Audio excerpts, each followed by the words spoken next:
Donc, on continue aux 2 points.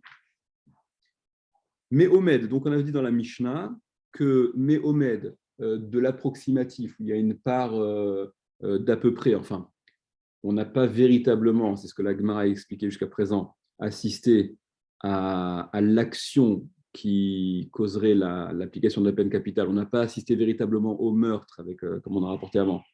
Et donc, on peut pas, c'est déjà trop, c'est déjà de l'à peu près au regard de la Mishnah.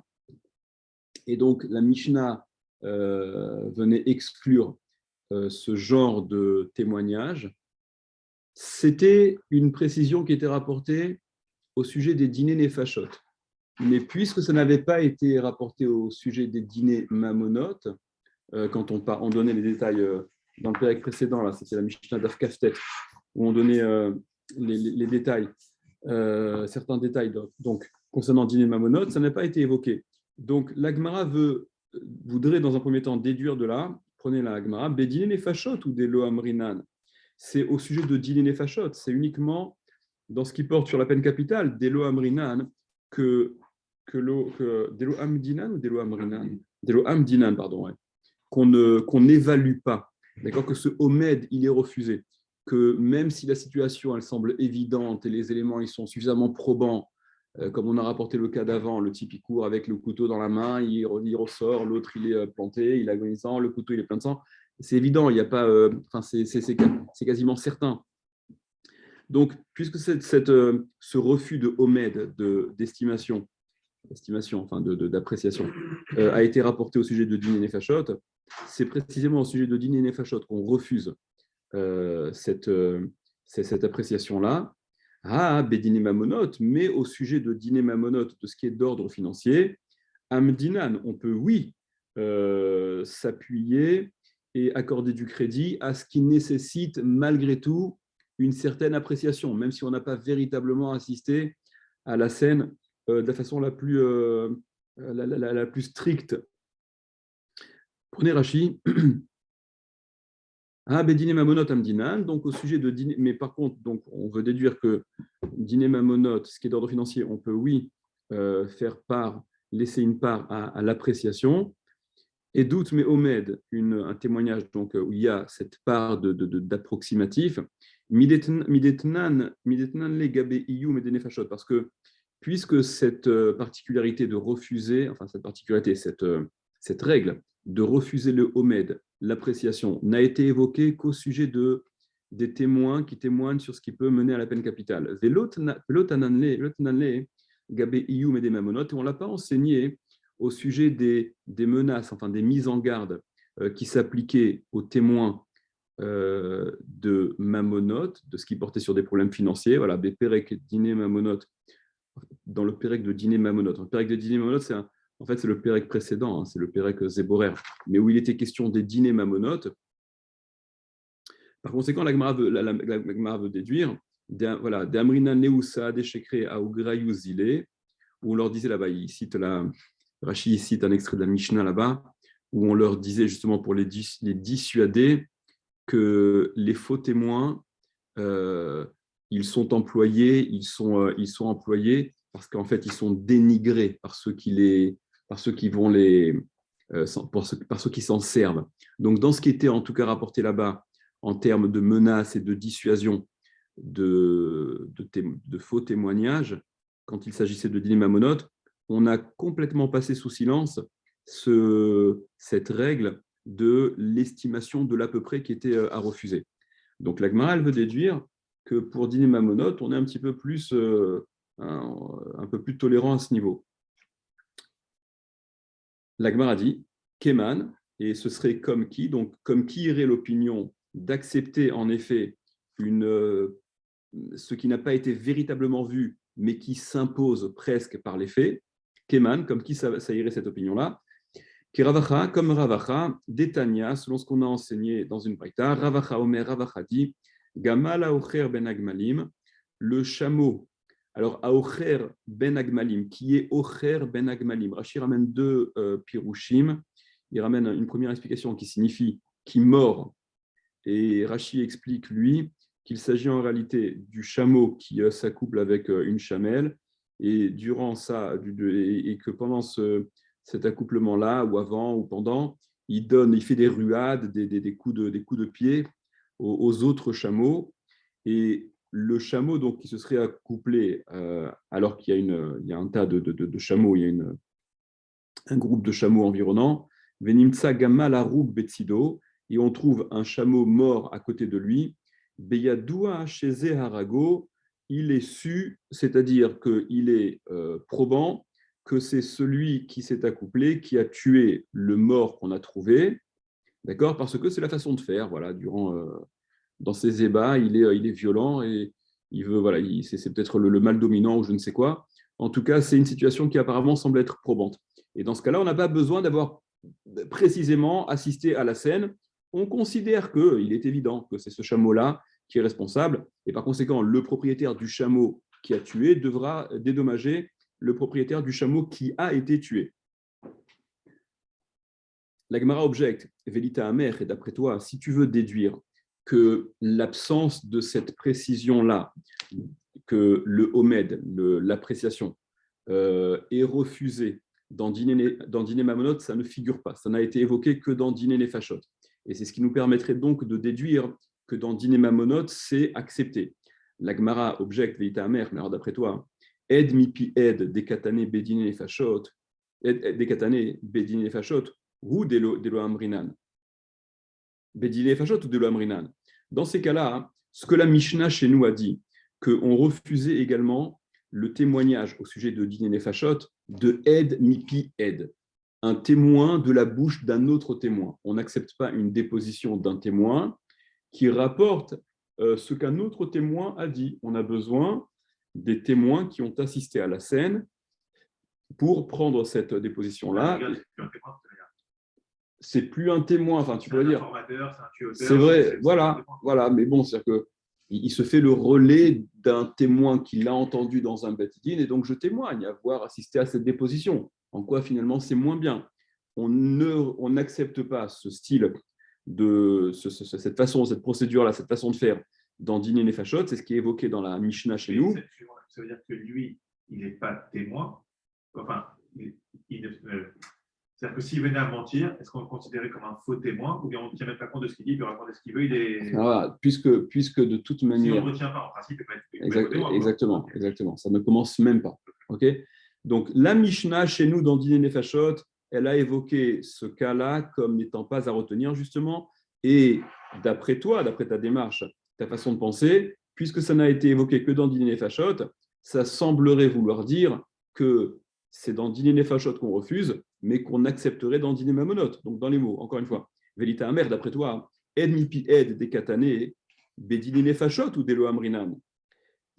Puisqu'on l'a enseigné dans Dîner Nefashot, c'est spécifique, c'est propre à Dîner Nefashot, qu'on ne veut pas qu'un témoin puisse être reconnu en tant que tel lorsqu'il vient rapporter le témoignage auquel il a assisté. À Bedine Mamonot, mais donc dans Dîner Mamonot, puisque ça n'a pas été rapporté, Amrinan, on dit que ça marche, on dirait que ça marche d'après toi. Veatnan, mais pourtant on a enseigné là-bas dans cette fameuse Mishnah-là, c'est Daf Kaftet. Pourtant on a enseigné là-bas, vous souvenez-vous, Im Amar ou Amar li, si il a dit le témoin, ou Amar li, il m'a dit, Sheani Chayav lo, que je lui dois. Si le témoin vient témoigner que le défendeur, le nitba, celui à qui on réclame de l'argent, donc ce témoin vient dire, il m'a dit qu'en effet, il était redevable au tovea, au demandeur.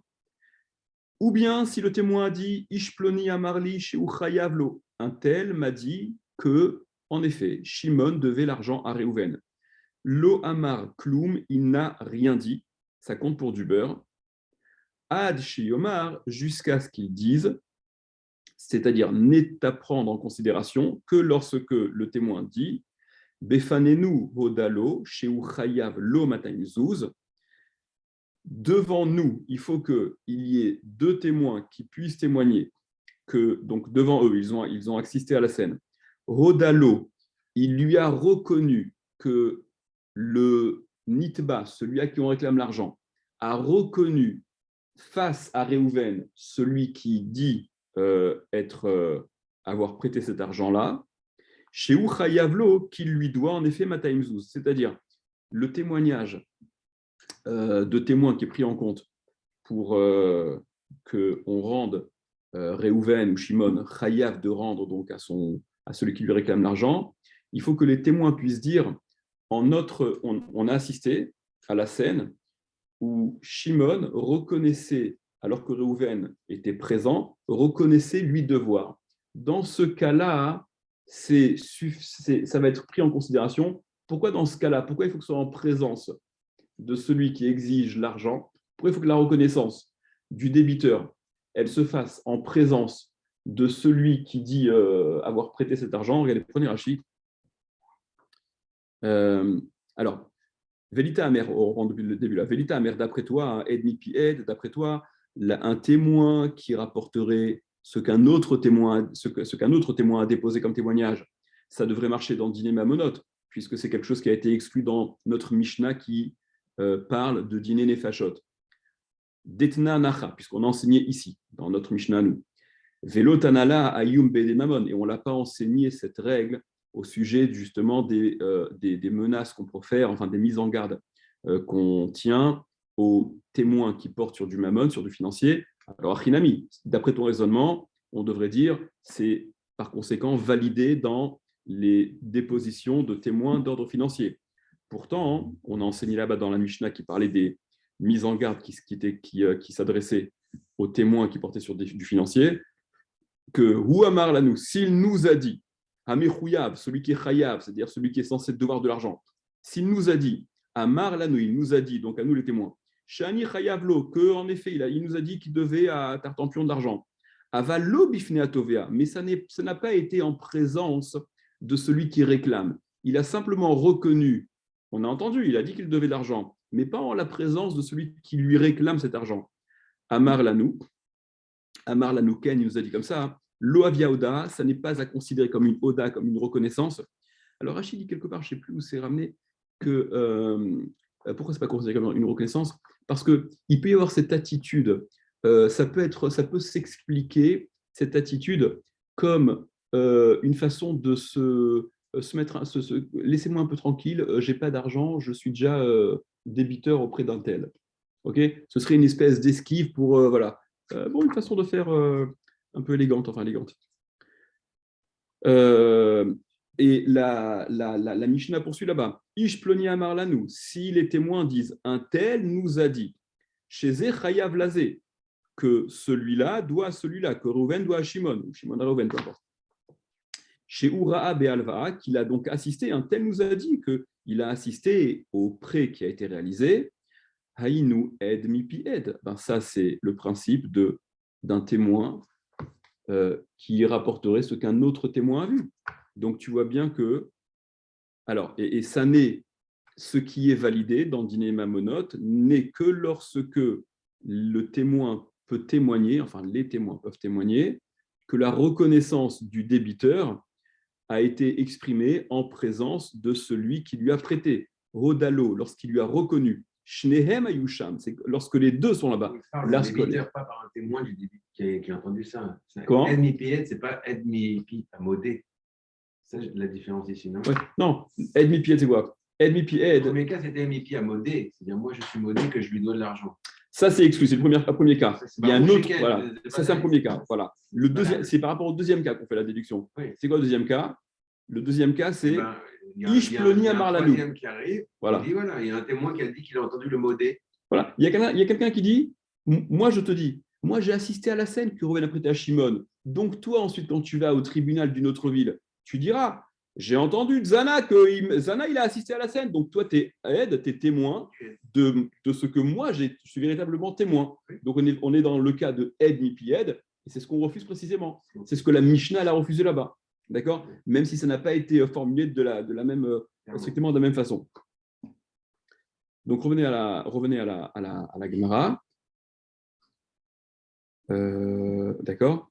Voilà. Alma, donc, on est dans la première grande ligne, tout en bas. Alma, déduisons donc, on en déduit donc, Afalgav des psilé bedine mamonot, amrina neu bedine nefashot. Donc, bien que c'est aussi, tu vois bien que c'est quelque chose qui est pas soul, qui est invalidé dans le domaine du financier, des dîners mamonotes, amrinan leu bedine nefashot, ça a été dit explicitement uniquement au sujet de dîner nefashot, cette histoire de Ed mipi Ed, Achanami, ici aussi, au sujet du Omed, au sujet de l'évaluation de ce à peu près dont on a parlé, de l'approximatif, Afalgav, des psilé bedine mamonot, bien que ce soit également à invalider dans dîner mamonot, amrinan leu bedine nefashot, on l'a dit dans dîner nefashot et que dans dîner nefashot, non pas que c'est exclusif à dîner nefashot, mais que, comme Rachid va l'expliquer, dîner nefashot, c'est là où il faut véritablement prendre toutes ces précautions, mettre en garde de la façon la plus sévère, rigoureuse, etc. Donc, ça a été évoqué dans dîner nefashot, mais ce n'est pas exclusif à dîner nefashot. Enfin, ce que dit l'Agmara ici, en tout cas. On va les prendre dans Rachid. Amdinan, ça veut dire à peu près. Amdinan, c'est à peu près, ouais. Donc on Omed. ça à peu près. Voilà, Amdinan, là c'est Amrinan, hein, c'était le mot là. Amdinan, c'est tranché, c'est pas tranché. Non, Omed, c'est une évaluation, une estimation, une appréciation, d'accord. Amdinan, ce qui est marqué au début dans la grammaire plus haut, là c'est Amrinan, hein, si je lis bien, c'est Amrinan. Là on dit. Ouais, c'était Amdinan au début. Ouais, non, Omed. Ouais, Umdena, dans la vous voyez souvent dans la grammaire, Umdena. Une Umdena, c'est une appréciation, on estime, d'accord.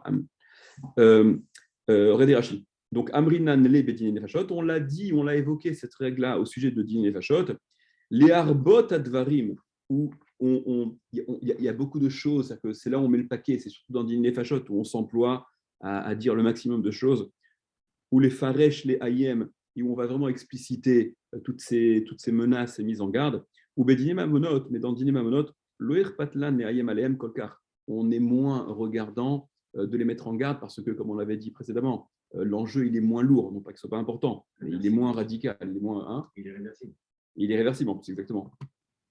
Regardez, juste une petite remarque là, c'était par rapport à ce qu'on avait dit la dernière fois. Vous vous souvenez que on avait dit la dernière fois, vous vous souvenez que la Braïta qui rapportait l'histoire de Rabbi Shimon ben Shattar, qui disait avoir lui-même assisté à la scène où un agresseur poursuivait donc sa victime, etc.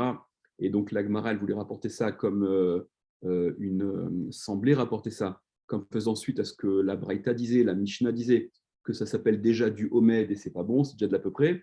Et on avait, vous vous souvenez, on avait, d'après les termes employés par Rabbi Shimon ben Shattar, on aurait pu expliquer exactement l'inverse. D'accord, parce que ce que Rabbi Shimon ben Shattar évoquait, semble-t-il, comme problème à la possibilité de condamner à mort ce présumé assassin-là, c'est qu'il était tout seul, mais que s'il avait été accompagné, ça aurait été bon. Et donc on avait dit, mais attends, ça aurait été bon que quoi? Qu'il aurait vu simplement le poursuivre et qui serait venu ensuite quand le couteau est ensanglanté et que le type il est agonisant, il n'a pas plus vu la scène de meurtre à proprement parler. Donc il y a Tosfot qui expliquait non, c'est pas ça le sens, que non, c'est pas de ça dont il s'agit.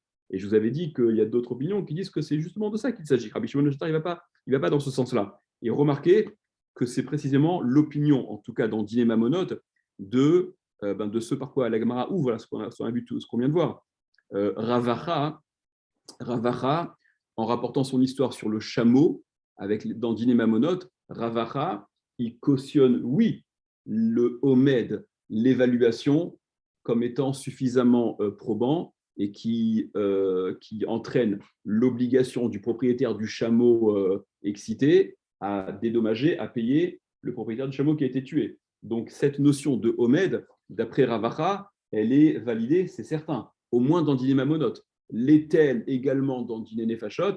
Ça reste. Je vais peut-être pas, ça n'a rien à voir, mais pourquoi dans le short chez Nagaret quand on n'a pas bien vu, alors que ça a l'air clair que c'est le short qui a fait avorter la vache, on dit Cholki, on dit Amotzile Chavero et on dit pas ça. Ouais, c'est juste. Vous connaissez cette Suga, d'accord, c'est tout un. C'est juste une petite parenthèse. Shor chez Nagaret là-bas on ramène un taureau qui a encorné une vache. Venimtsa ou Bara Betsida. Et on voit le veau, là, le nouveau-né, qui gît à côté, mort donc, de sa mère qui a été encornée par le taureau, d'accord. Alors, le propriétaire de la vache, il dit au propriétaire du taureau, tu dois me payer non seulement la vache, mais même le veau. D'accord ? Elle a avorté à cause de ton taureau qui a encore né ma vache. Et l'autre lui dit, ben non, elle a peut-être mis à bas avant, et donc ta vache, c'est une chose, mais le petit veau là qui est né, c'en est une autre. D'accord ? Là aussi, ça semble probant, non, dans la mesure où c'est Shor chez Nagar que le veau, On a vu qu'il l'a engrené, mais on n'en a pas vu bien. Voilà, on a en compte, d'accord. Alors, quelle est la différence? C'est quoi la différence dans les deux cas? Pourquoi là-bas aussi on ne dit pas c'est suffisamment probant pour Rava? Non, je ne me rappelle pas. Il n'y a pas un Ravacha qui dit là-bas que d'après lui ce serait probant? Je n'ai pas souvenir de ça. Hein. Mais déjà, il y a une différence. déjà. C'est que dans le cas du chameau, il n'y a pas un autre intervenant que le chameau qui est au khair, d'accord, qui fait des ruades durant son accouplement. Là, le veau, il est possible, ça existe, des vaches qui mettent à bas et qui ont des morts-nés, c'est pas quelque chose d'exclu. C'est pas quelque chose. Que ce soit un autre chameau aussi. Alors, c'est vrai, mais c'est que dans la situation. Il soit mort tout seul. C'est sûr, mais tout est possible, c'est sûr et certain, on est d'accord. On est d'accord. Même on est tout à fait d'accord. Il y a aucune, encore une fois, il y a aucune. C'est comme ce dont je vous parlais là, ce Shabbat, là, quand je vous disais toutes ces règles que la Torah, elle prévoit pour essayer de tirer au clair une situation, que ce soit la déposition de témoins, que ce soit la chazaka, que ce soit le rov, etc. Toutes ces règles-là que la Torah, le dispositif de règles, on ne va pas aboutir à une certitude absolue que c'était comme ça, mais c'est les plus grandes. Dans le cas des chameaux, tu as raison. Peut-être que ce chameau-là qui est mort, en fait, il est mort d'un autre chameau qui était là. Voilà, il a peut-être été foudroyé par là. Normalement, il fallait avorter. Oui, mais il me semble que dans le cas du chameau, c'est-à-dire que la vache aurait pu mettre à bas un mort-né, c'est quelque chose qui existe, mais que le chameau retrouvé tué, il soit mort comme ça pour rien, il vient pas de naître, il n'est pas sujet à ce danger de naissance qui peut le rendre mort-né. Là, c'est un chameau qui était vivant jusqu'à présent, si tu veux, pour reprendre l'idée de Razaka. Razaka, c'est quoi? Razaka, c'est que quand on est dans une situation de doute et qu'on ne sait pas comment trancher, on va prolonger l'état antérieur connu. D'accord? C'est que j'ai une situation, je ne sais pas ce qu'il en est maintenant. Alors, j'ai deux façons de dire. Peut-être il s'est passé ceci ou pas. Ne sachant pas, je prolonge l'état antérieur qui était connu, qui était certain, et donc je le maintiens à défaut de précision supplémentaire. Là, dans le cas du chameau qui a été dégommé, il était vivant jusqu'à ce qu'il soit mort. Okay, donc, il n'y a pas de raison de faire dépendre la mort d'autre chose que ça. Alors que dans le cas du veau qui est né, il n'a jamais eu de rescat, il n'a jamais eu une chazaka, une présomption, un état, je veux dire, d'être un veau vivant. D'accord ? J'ai jamais connu vivant ce veau. Donc, je ne peux pas, c'est-à-dire que je peux plus facilement, si tu veux, considérer que c'est moi le propriétaire de la vache, c'est à moi de prouver que ce veau, il était vivant, il a été tué. Je suis béguédère, je suis dans la situation de ce qu'on appelle Amotzi Michavero ala Varaya. C'est moi qui réclame l'argent du propriétaire du taureau en corner. À moi de prouver que c'est à cause du taureau en corner que mon veau il est. Aussi, attention, le veau il était dans la vache et la vache était vivante. Alors la vache elle vient d'être tuée. Oui, mais la vache, moi je te dis, elle a peut-être mis à bas avant que mon veau il ait encore de la vache. D'accord? C'est pas impossible, ça. C'est un truc qui tient la route. Donc il y a une petite différence. Mais en effet, c'est vrai que les choses sont très semblables. C'est vrai qu'il faudrait le dire de façon plus précise. C'est bizarre en plus. Pourquoi? Tu parles pas. Qu'est-ce qu'on pourrait prendre par exemple? Ravaché, il a parlé de ce cas-là. Ouais. Ravaché, il a parlé de ce cas-là. Et de ce cas-là, c'est vrai qu'on en déduit que le Homed, que l'appréciation, l'approximatif, parce que dès qu'on n'a pas vu la totalité de l'action à proprement parler, on est déjà dans du Homed, on est déjà dans un peu d'approximatif. Ça, mais comment on va apprendre de cet exemple-là, par exemple, dans un prêt, pour quelque chose comme ça? Mammon, financier, je m'en remets. A priori, c'est lui, c'est lui qui emprunte, il a l'habitude d'emprunter. Donc Non, pourquoi? Je vais apprendre pour des hommes. Ah oui, non, mais alors, dans l'approximatif. À peu près. D'accord, ouais. Voilà. Tu veux dire, quel serait l'équivalent d'un cas où dans du financier, on peut dire c'est probant Voilà. que, d'accord, qu'il lui doit l'argent.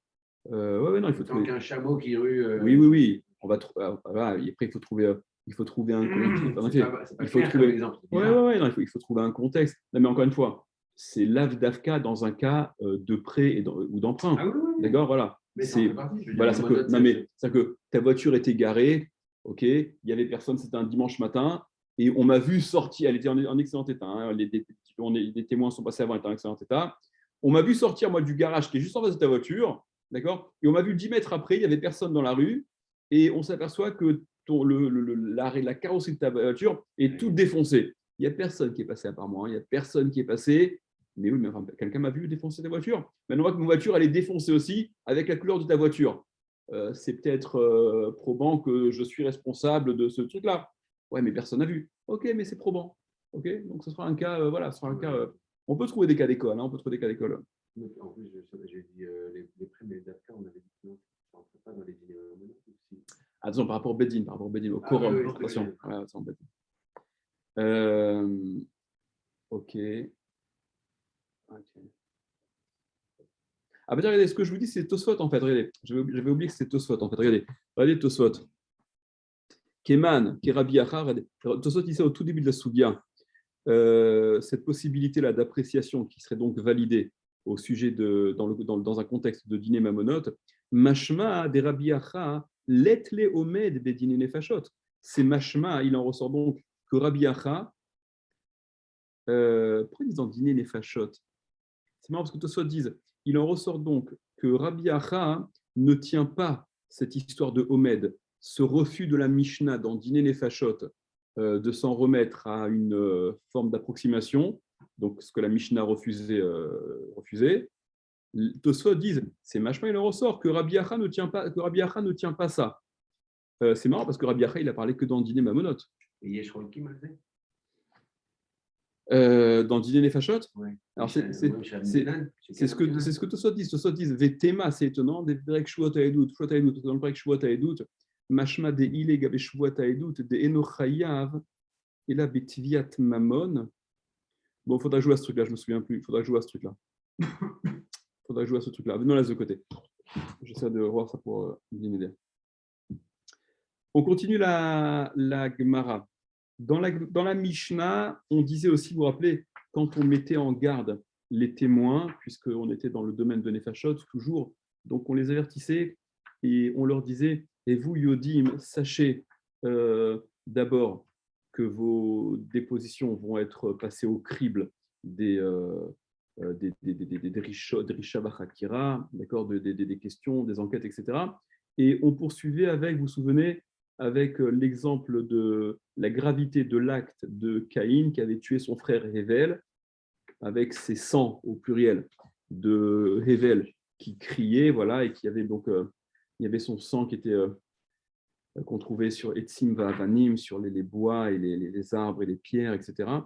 Alors, l'Agmara rapporte, Amar Rav Yehuda ben Rapria, il a dit Rav Yehuda, le fils de Rabbi Chia, mais la Med, ça t'apprend, chez Asakaïn Behevel Achiv, Chaburot, Psiot, chez Lohaya Yodea, Mechan Neshama Yotza. Donc ça t'apprend que Caïn, il a fait dans son frère Hevel des plaies, des blessures à plusieurs endroits. Il a vraiment, de multiples coups et blessures. Pourquoi? Chez Lohaya Yodea, parce qu'il ne savait pas. Mechan Neshama Yotza, d'où la Neshama, elle sort. Il ne savait pas comment tuer, puisque d'après le récit biblique, ben, c'est le premier meurtre de l'humanité. Et que ne pouvait pas savoir qu'il allait le tuer non plus. Question. C'est une question que j'ai posée la dernière fois, vous vous rappelez ou pas? D'accord. Des Shogeg. Non, ouais, mais bon. Ouais. Bon, mais c'est agadique, hein, c'est agadique. C'est d'accord. Parce que je dis, c'est pour ça que quand je dis d'après le récit biblique, ok, il y a la connotation, c'est peut-être un peu agadique, ok. Voilà, quand on dit il n'y avait jamais eu de meurtre avant ça, qu'il n'a jamais. Ok, bon, c'est. Les Tsavaro, jusqu'à ce qu'il arrive à l'endroit du coup, ok, et que là, voilà, il a réussi à véritablement faire justement à lui retirer la vie. Alors j'ai vu là sur la Mishnah, vous vous rappelez, je ne comprenais pas bien l'histoire de ce que la Mishnah disait, qu'il y avait le sang sur Etzim Va'avanim, sur les bois, sur les pierres. Alors moi, j'avais pensé, il me semblait plutôt comprendre que c'était justement par rapport, c'est ce qu'il dit ici là. Ça t'apprend que Caïn il a fait plusieurs plaies, blessures, etc. À Ével, son frère. C'est peut-être pour ça qu'il y avait du sang un peu de partout, quoi. C'était une scène de crime horrible parce qu'il l'a frappé de partout, il l'a blessé de partout avant de pouvoir le tuer. Et je crois que c'est le Tiferet Israël qui rapporte. Oui, parce qu'il a essayé de le tuer un peu avec tout. Il a essayé de le tuer avec les arbres, avec les pierres. Et donc, c'est pour ça qu'il y avait du sang un peu partout. Enfin, quoi qu'il en soit. Quoi qu'il en soit. Ve'amar Rav Yehuda bered Rabbi Chia, il a dit Rav Yehuda, le fils de Rabbi Chia, Miyom shepatra haaretz et pia, du jour où la terre a ouvert sa bouche. Ve'kiblatu lidmo shel Hevel, et qu'elle a accepté, enfin qu'elle a absorbé le sang de Hevel, Shuv Lopatra, désormais, par la suite, elle n'a plus ouvert sa bouche, la terre. Alors prenons Rashi, parce que c'est un peu étrange ça. Prenez Rashi. Il n'y a pas de Rashi. Non, ce qui est étrange, c'est du jour, la terre a ouvert sa bouche pour absorber le sang de Hevel, et elle ne l'a dès lors plus jamais ouvert. Enfin, elle absorbe toujours le sang. Non, mais alors ça va être l'action de la Gemara. Mais elle absorbe toujours le sang, non, semble-t-il, la terre. C'est-à-dire, elle n'a plus jamais ouvert la terre. C'est vrai, c'est sûr. Non, mais c'est quoi le sens birkal de la Gada? Quel est même le sens premier, le plus simpliste que veut dire cette Gemara? Du jour où elle a ouvert sa bouche, apparemment, semble-t-il, pour absorber le sang de Hevel, elle ne l'a plus jamais ouvert. Elle absorbe moins le sang aujourd'hui qu'à l'époque de Hevel. Tosfot explique, Tosfot, Miyom chez Patra, etc., du jour où elle a ouvert sa bouche, Kol Damim Nivlaim Baaretz, mais tous les sangs sont absorbés par la terre. C'est ça qui sont Tosfot. D'accord? C'est-à-dire, c'était valable à l'époque de Hevel, mais ça n'est plus par la suite. Le sang n'est plus absorbé. Quand il y a du sang qui coule, ça n'est plus absorbé. Non, Tosfot disent, évidemment, tous les sangs sont absorbés par la terre. Et là, seulement, chez Rishuman Nikar, qu'il y a quand même la trace de sang qui reste à la surface de la terre, ce n'est pas absorbé en totalité. Veshel Hevel, alors que le sang de Hevel, En Rishuman Nikar Klal, il n'y a eu aucune trace. La terre n'en a laissé aucune trace, elle l'a absorbé en totalité. Donc, comme si on reproche à la terre d'avoir, bien que je ne sais plus où, est-ce qu'on va le dire par la suite, ou c'est mes je ne me rappelle plus, qu'on reconnaît comme une forme de kavod qui a été accordée finalement, et donc de bonne action, entre guillemets, de la terre, que d'avoir absorbé le sang plutôt que de le laisser à l'extérieur, ce qui aurait été qui aurait été moins respectueux finalement pour la vie, enfin le sang de Hevel, si la terre l'avait laissé complètement en surface. Et donc, disent Tosfot, en tout cas, ce qu'on semble reprocher à la terre, c'est cet excès de zèle que de n'avoir même pas laissé le moindre trace. Ok, donc en tout cas, revenons à cette agade, à cet enseignement de Rabbi Chia, que du jour où la terre a ouvert sa bouche pour absorber le sang de Caïn, de Hevel, elle ne l'a plus ouvert par la suite, chez Neymar, selon ce qui est dit, Miknaf haaretz zemirot shamanu tzvi latzadik. Alors, Miknaf haaretz, du coin de la terre. Zemirot Shamanu, des chants, on a entendu. Tsevi la Tzadik, c'est une image pour Akadosh Baruch Hu, pour le Tzadik. Du coin de la terre, on a entendu des chants s'élever en l'honneur d'Akadosh Baruch Hu à des coins. On entend des chants de la bouche, pas des coins. Si le terme employé, c'est canaf plutôt que bouche, ça vient t'apprendre que la terre n'ouvre plus sa bouche dès à présent. Mikena faaretz velo mipiaretz, du coin de la terre et non pas de la bouche de la terre. Donc voilà, la terre n'ouvre plus sa bouche. Ce à quoi l'Agmara objecte, évidemment, comme tu l'as dit, Etivé Chizkiya arrive. Il a objecté Chizkiya, son frère, le frère de Rav Yehuda, qui était lui aussi le fils de Rabbi Chia. Ah, mais comment tu veux dire que la terre a pas ouvert sa bouche? Vatifta haretz et pia. Il y a marqué, mais fourrage explicitement au sujet de Korach et son assemblée, lorsque la terre les a engloutis, les a avalés, Vatiftar haaretz et pia, elle a ouvert la terre sa bouche. Amar lui a répondu, les Ra'a patra. Pour le mal, elle a ouvert sa bouche. Les Tova, l'opatra, mais pour le bien, elle ne l'a plus dès à présent ouvert. Est-ce qu'il y a un rachis là-dessus? Il n'y a pas de rachis. Alors, c'est-à-dire que si un innocent est tué, son sang n'est pas absorbé. il est absorbé, comme dit Tosfot. Il sera absorbé, mais il reste une trace. Ah, donc il restera une trace. D'accord. Si un innocent est tué, il reste une trace. Il reste une parce que de toute manière, c'est ça qu'on veut dire. Par rapport à Korach, là? On vient de dire là maintenant. Non. Non, les rats. Oui. Ok, les top blancs.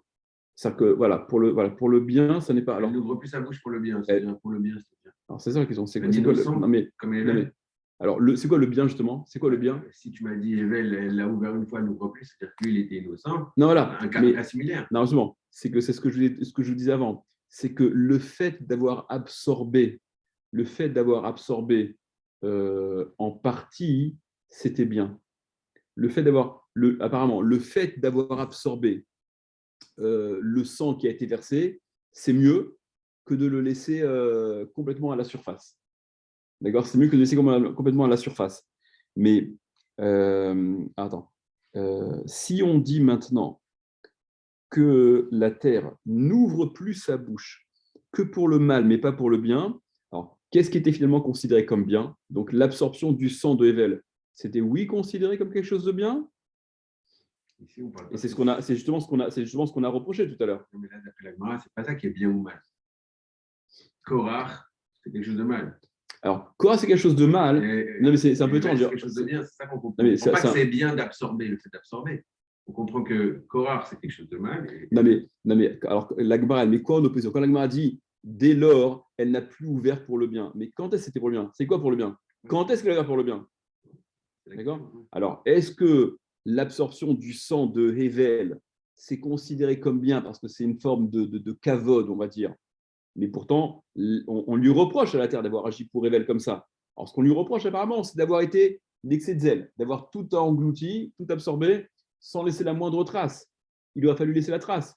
Mais si laisser la trace et absorber le reste, c'est considéré comme bien. Ben, c'est ce qui se passe toujours. C'est ce qui se passe jusqu'à présent. Tu vois, le piège de Tosfot et de Tosfot, c'est pas de savoir si c'est bien ou c'est pas bien. C'est pas de savoir si c'est pour le bien ou pas pour le bien. Ouais. L'un n'empêche pas l'autre. Non, mais qu'est-ce qui a changé alors? Qu'est-ce qui a changé? Manishtana, qu'est-ce qui a changé? La terre n'a plus ouvert sa bouche pour le bien. OK? Mais donc, quand elle avait ouvert pour Caïn, pour Hevel, c'était bien. On a dit que ce n'était pas bien, parce qu'on commençait à dire que ce n'était pas bien. Mais ce n'était pas bien pourquoi? Parce que ça a été absorbé en totalité. Il aurait fallu qu'il reste un petit signe. Mais aujourd'hui, il reste une petite trace. Donc, la terre, elle ouvre sa bouche pour le bien. C'est quoi le truc?